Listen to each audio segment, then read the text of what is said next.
G'day and welcome to another edition of the Advocate Footy Wrap. I'll introduce us while I let Coley get his breath back from running into the bench. He just been down in the forward pocket trying to snag a goal, but the forward pockets are closed here at Olsen. They're just doing a bit of re-turfing work here at the Alvey Footy Ground. So you do circle work in the goal square, Coley. That's where I do my best work, mate. Absolutely. We'll move straight on to the NTFL. Huge round of clashes this week, Coley. Starting on in Latrobe, facing Ulverston, which is 2nd v 3rd on the ladder. Oh, great match on paper. This obviously Ulverston well entrenched in 2nd spot. You think that's where they're going to finish this year? I don't think they can be ousted. They only have to beat East Devonport on the run home. Yeah, but obviously Latrobe, everyone's sort of saying they're the informed team. They're the big danger. Obviously they lost to Wynyard last week. Wynyard sort of, a bit of a reality check maybe, beat them by 50 points. But no, I don't know if Ned Perry's too concerned about that loss. I think he knows that his team has still got a bit of improvement to go. Wynyard are probably, they've probably peaked sort of thing. So he's hoping that at the point end of the season, his team are still on the way up. Obviously, a big occasion for Latrobe with Ned coached his 300th game of NTFL football, and a marvellous achievement that for a bloke who's. He cops a fair bit of criticism, Ned, doesn't he? Yeah, he likes to have his say on certain issues in the NTFL, but he sticks up for coastal footy, and that's good on Ned. I think what Ulverston beat him here, pipped him by 1 point 5 weeks ago. I think Latrobe have improved since then, and on their home deck, I reckon they might get the chocolates. Yeah, I think they might be the case too, Jordan. We'll move over to the Wynyard Footy Ground, where Wynyard take on East Devonport. Now, on paper, you expect Wynyard to win by 200 points. Yeah, 200 plus. Obviously, the big question's going to be Greg Sharman on 92 goals at the moment. A, will he play? Is Errol going to rest him? And B, if he does play, when's the 100th going to come up? Yeah, well, I guess after he kicked 18 against him last time. By the time most people watch this, we'll know whether he's playing or not. But I'd imagine he will play, and you'd think he'd probably kick 8 in the first half. So fantastic for Greg to bring up 100 goals in, what are we, round 16? Yep. Final game of the week, huge clash. Could decide the final place in the top 4 this year. Smithton, Penguin at Pertec Oval. Yeah, now Smithton have a good record against Penguin this year. 3 and zip. Yeah, it's very strange how Smithton are terrible against some teams this year, but against Penguin they seem to have this jinx over them. So I think obviously that Peter Tillman's got a bit of work to do to try and get the two Blues up for this match. As that bloody train goes past in our background, running our footy video. But Penguin obviously got Jack Tillman back last week, improved markedly. Got a draw last week against Ulverston. So you'd think they are. Well, they need to improve, because if they lose this, they're all of a sudden outside the top 4, and their season sort of starts spiralling out of control a bit.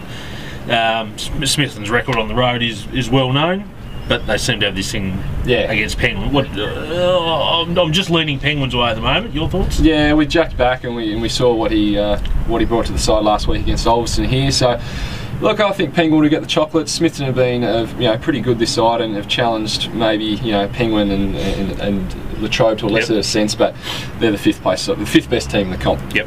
Right. Moving on to the State League now, Brad. Obviously this week there's the bye, which has come in handy for a few sides, especially Burnie, who have had a few injuries of late. Yeah, Devonport aren't far behind them either, just quietly. Yeah, we'll quickly review last weekend. Burnie went down to North Launceston. Like we said, they're undermanned, and Devonport had a pretty amazing win against Western Storm, who everyone thought they were going to, Western Storm were going to beat them pretty comfortably. The Burnie's loss put a little dent in there. Just I think they were aiming for 3rd spot. I think that was going to be their spot. Does that just put a little dent in their hopes of claiming that 3rd spot? No, I don't think so at all, because their fate's in their own hands on the run home. They've got obviously the derby next week against Devonport. Then they play the Storm and Clarence, and then Launceston. So if they can get past both Storm and Clarence, I think they can still finish 3rd. And just quietly, I think they're going to win this year's premiership, and that's a big call. But I think they can. Save the big calls for the next segment. Save the big calls for the next segment, mate. Obviously I went along to the Devonport Oval there last Saturday, and first quarter I thought, oh, Devonport are in for another bad day here against the Storm. But for the people they've got out of that team at the moment, Devonport, and their key position players they've got out, they've done a magnificent job to come back against the Western Storm. Now, people say, oh, Western Storm had a bit of gastro going through the team and all that sort of stuff, but they ran out of run at the end of the game. But that's a bit cheeky, mate. Yeah, very much so. But for Devonport to come back from 21 points down that last quarter, I thought was a magnificent effort, and it shows Max has got them on the right path. When they're switched on, they can match it with the good teams. But I think his problem is just trying to get them switched on all game and from week to week. So they've certainly improved this year, Devonport, and if they keep going on that path, they can retain most of their players. They'll be a force come next couple of seasons. Yeah, and like you said, you touched on before, Burnie lost. They were third, and they're now fifth, I think, on just inside the top 5 on percentage. Like they've got the derby next week. They'll get a win there and get a few more players back, and they'll be right come finals. Rightio, we'll move along now to our, as we've said before, our shamelessly ripped off episode, Good Call, Bad Call, here in the Advocate Footy video. Jordan, will Greg Sharman break the NTFL goal kicking record this year of 141 set by Kevin Taylor in 1987, given the run home for the rest of the year? What is he on now? 92? 92. Bad call. Bad call. That's 10 goals a game call. Look, he was on track halfway through the year. I would have said, yeah, he's a big chance, but a couple of quiet weeks, and I don't think the groggy ground at Wynyard's doing him any favours. He's standing in a goal square with mud up to his ankles, which wouldn't help him. But yeah, bad call. He'll easily crack the ton, and he might get somewhere around about 120, I reckon. The groggy ground. Has it been drinking the Wynyard ground, has it? It has. It's been drinking plenty of water. It's been drinking plenty of rain. That's all it's been drinking. Coley, good call, bad call. Penguins draw last week against Ulverston could come in beneficial at season's end. Ooh. I'm going to say good call, Jordan. Okay. Good call. I think that 2 points, it just puts them in a state of flux a bit. They're going to be... they can afford to lose this week. They can afford to lose this week. But I think it could come in handy for them come season's end with them fighting out with Smithton for that last spot in the fall. And they do have Latrobe and Penguin, teams they can challenge, both at home on the run home, so that'll help them. Yep. Jordan, the NTFL will revert back to the NWFU next season as their name change. Bad call. The public wants it called, but if President Andrew Richardson's comments are anything to go by, they won't get it called. Sounds like they don't want to go backwards, and I reckon it's going to incorporate the AFL brand somehow. AFL Northwest AFL, something like that to get the younger population thinking about playing football. Do you think that some of the old timers have been voting to try and get the NWFU back? Well, I would say, because a lot of the kids wouldn't know what the NWFU was, because it finished in 1987. Yeah, I guess old people have internet. Do they?